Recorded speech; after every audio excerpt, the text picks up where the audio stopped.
শেখ হাসিনার জামানাতে আমার একটা স্বপ্ন ছিল শেখ হাসিনার একদিন পতন হবে। নতুন একটা সরকার আসবে, গণতন্ত্র আসবে। এমনকি আমি এমন স্বপ্ন দেখতাম যে শেখ হাসিনার যেহেতু বয়স হয়ে গেছে, যদি সেটা নাও আসে, শেখ হাসিনা যদি মারা যান, শেখ রেহানা আসবে অথবা জয় আসবে, পুতুল আসবে। একটা ব্যাপক পরিবর্তন হবে। এরকম আমার মধ্যে একটা স্বপ্ন ছিল, একটা বিকল্প ছিল। বিশ্বাস করেন এই গত ১৭ মাসে আমার হাতে এখন কোনো বিকল্প নাই। কোনো রকম বিকল্প না। আমি যদি এখন চিন্তা করি যে শেখ হাসিনা যদি আবার বাংলাদেশে আসেন, যেভাবেই আসেন না কেন, বাংলাদেশে কেয়ামত হয়ে যাবে। আওয়ামী লীগের লোকজন যে ম্যাসাকার করবে, এটা আমি কল্পনাও করতে পারি না। এর মধ্যে আমি যে চড় থাপ্পড় খাবো না তারও কোনো নিশ্চয়তা নাই। আওয়ামী লীগ যদি ফিরে আসে। তো আমার এখানে আওয়ামী লীগের বিকল্প আমার কাছে ভীতিকর একটা অবস্থা। আচ্ছা, যদি ডক্টর মোহাম্মদ ইউনূস আরও ২ বছর, ৩ বছর, ৫ বছর থাকেন, আমি কল্পনাই করতে পারছি না। কল্পনাই করতে পারছি না। আচ্ছা, যদি বিএনপি এই ক্ষমতায় আসে, আমার কাছে মনে হবে যে ইতিহাসের সবচেয়ে দুর্বল একটি সরকার। আমি একজন ইতিহাসের ছাত্র হিসেবে যদি অ্যাটলিস্ট ১২০০-১৩০০ বছরের সেই সরকারদের কথা আমার একেবারে আমি মুখস্থ বলে দিতে পারবো।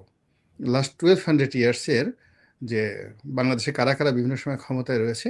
তো সেই ক্ষেত্রে যদি তারেক রহমান সাহেব এখন যে পদ্ধতিতে নির্বাচন হচ্ছে এবং যে প্রক্রিয়াতে সবকিছু চলছে এবং তিনি যদি প্রধানমন্ত্রী হন, তিনি হবেন গত ১২০০ বছরের মধ্যে সবচেয়ে দুর্বল এবং ক্ষণস্থায়ী একজন শাসক। এরকম একটা ঝুঁকির মধ্যে আছেন।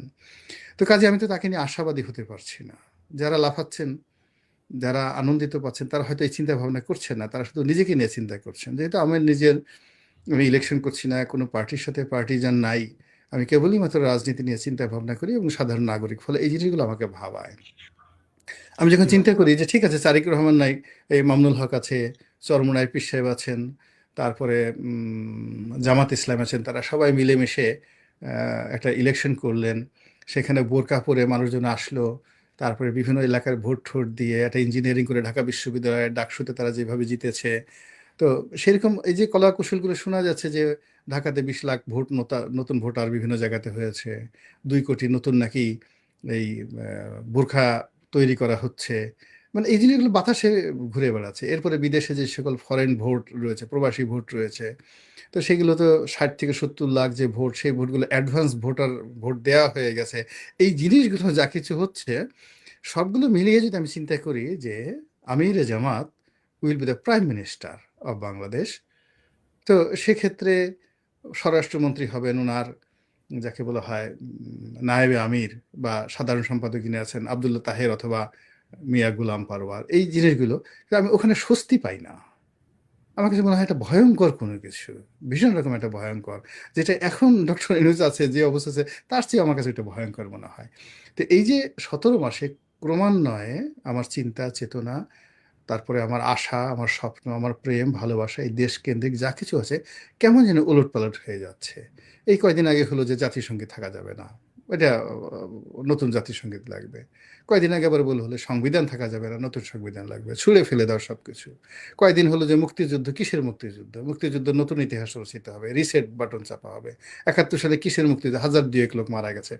মানে এই যে কথাগুলো বলছে, প্রত্যেকটা কথা হাতুড়ির মতো মানে বাঙালির মন এবং মননে একটা করে গুঁতো মেরেছে।